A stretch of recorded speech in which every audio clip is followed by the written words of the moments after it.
त्याचप्रमाणे डॉक्टर बाबासाहेब आंबेडकरांना मी प्रथमतः मानाचा जय महाराष्ट्र करते.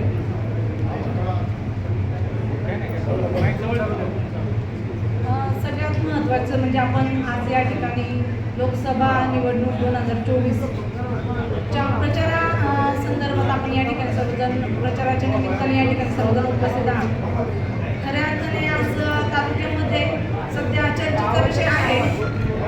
3 दिवसापूर्वी साहेबांनी जे पत्र काढलं होतं त्याच्यात आमची पण नावं होती, परंतु कोणत्याही शिवसैनिकांना ती गोष्ट मान्य नव्हती. त्याचं कारण असं आहे, ज्या गद्दारांनी शिवसेनेला संपवलं, आज आम्ही त्यांचा प्रचार नाही करू शकत.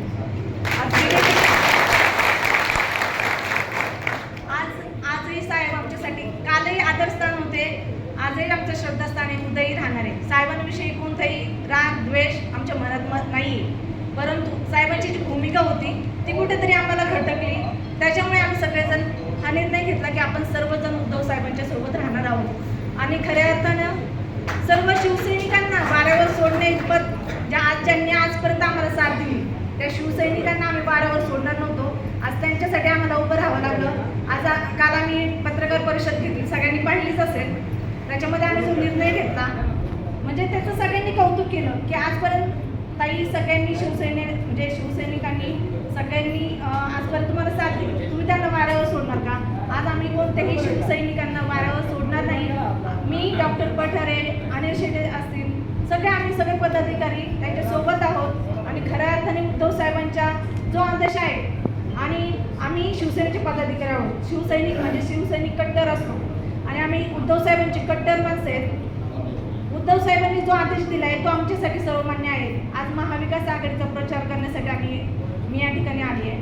खऱ्या अर्थाने एक चांगलं नेतृत्व उद्धव साहेबांनी असो, शरदचंद्रजी पवार साहेबांनी असो, त्याच्यानंतर बाळासाहेब थोरातांनी असो, त्यांनी सगळ्यांनी कुठंतरी एक चांगलं नेतृत्व आपल्यासाठी दिले.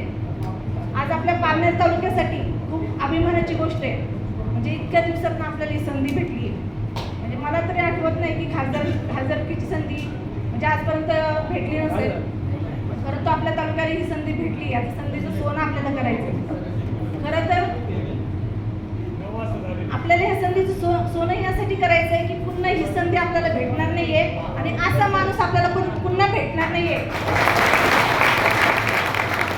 खरं तर लंके साहेबांसारखं म्हणजे मी आजपर्यंत पाहत आले, आवटे साहेबांच्या तालमीत वाढलेले आहेत, त्याच्यामुळे काही गुण तर त्यांच्यामध्ये उतरले असणार आहे.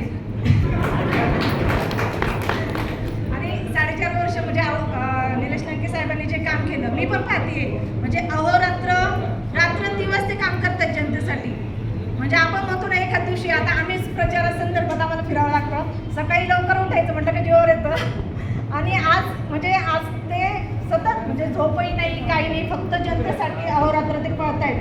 याचं कुठंतरी आपण थोडंसं भान ठेवलं पाहिजे.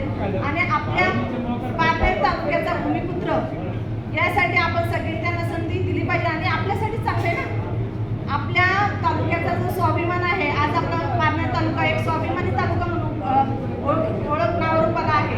आणि हा स्वाभिमान आपण सगळ्यांनी जपला पाहिजे. आपल्या तालुक्याची अस्मिता आपण जपली पाहिजे. खऱ्या अर्थाने ही लढाई कुणाची नाही आहे, धनशक्ती विरुद्ध जनशक्ती. म्हणजे धनाच्या बळी पडायचंच नाही. आज आपली सर्वसामान्य जनतेची लढाई आहे आणि ही लढाई आपल्या सगळ्यांना लढायची आहे. आज आपण सर्वजण निलेश लंके साहेबांसोबत आहोत आणि 13 तारखेला सगळ्यांनी तुतारी या चिन्हासमोर जे बटन आहे ते दाबायचं आहे आणि जास्ती मदत त्यांना निवडून आणण्याची जबाबदारी आपल्या सगळ्यांची. लंके साहेबांनी म्हणतात देणाऱ्यांनी देत जाऊ, घेणाऱ्यांनी घेत जाऊ. देता घेणाऱ्याचे हात घ्यावे. म्हणजे माझ्याकडे जर चुकीचं झालं असेल तर ठीक आहे, परंतु मला काय म्हणायचं, साहेबांनी जे त्यांचं कर्तव्य होतं ते पूर्ण केले, परंतु आज आपल्या सगळ्यांचं कर्तव्य आहे. त्यांनी जे आपल्याला दिले आज त्यांना आपल्याला त्याच्या कामाची पावती द्यायची. आज सगळ्यांनी त्यांच्या सोबत राहायचंय आणि साहेबांना तुम्ही सांगायचं, साहेब तुम्ही पारनेरमध्ये फिरू नका. आज तुमची सगळी जबाबदारी आमचा पारनेर तालुका आम्ही सर्वजण घेणार आहोत. हे सगळं तुम्ही सांगायचं साहेबांना. आणि आपल्याला सगळ्यांना माहिती 4 तारखेचा रिझल्ट काय असणार आहे. आपली तुतारी 100% येत असते आणि ही लढाई सर्वसामान्य जनतेची आहे. ज्यावेळेस सर्वसामान्य जनता ठरवते ना की सर्वसामान्य ज्यावेळेस जनता ठरवते की आपल्याला ही लढाई आपल्या हातात द्यायची नाही. त्यामुळे साहेबांच्या सोबत खंबीर साथ